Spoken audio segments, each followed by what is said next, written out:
sumabog yung sakyan. Yung mga biyahe ng province, especially papuntang Batangas, papuntang Pangasinan. Pero meron po ako nakita, mismo sa terminal lang po sa terminal lang nangyari yung pagsabog nung bus. Tuguan, marami po talagang nasawi.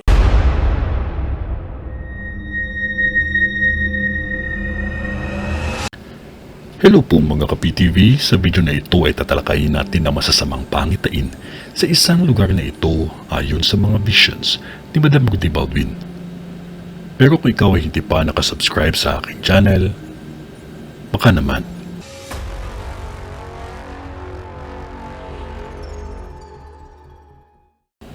Babala sa lahat kasi may mauulit na naman na sunog na magaganap pa lamang.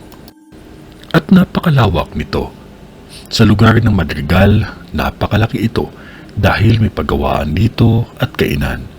Umabot ito ng ilang alarma at may nakikita pa akong nasawi.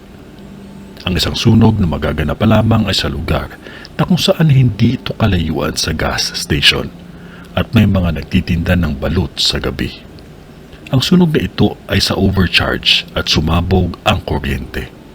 May 3 aksidente din akong nakikita pero isa dito ay nagtatrabaho sa radyo ang biktima at ikinasawi niya ito.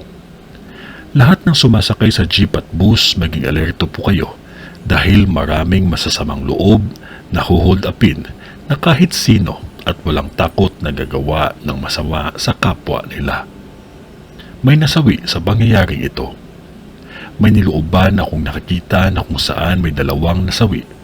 Wala na kasing sinasanto ang mga tao dahil sa hirap na ng mga nangyayari sa ating bansa. Animoy wala na silang kinakatakutang batas sa mga taong hindi na naisip na mali ang ginagawa nila dahil sa hirap na din ng buhay. Maging maingat lamang ang lahat at huwag makalimot ang manalangin tayo palagi. Ito ay ang vision ni Madam sa Quezon City. Sa ngalan ng Diyos Ama, ng Diyos Anak, at ng Diyos Espiritu Santo. Amen.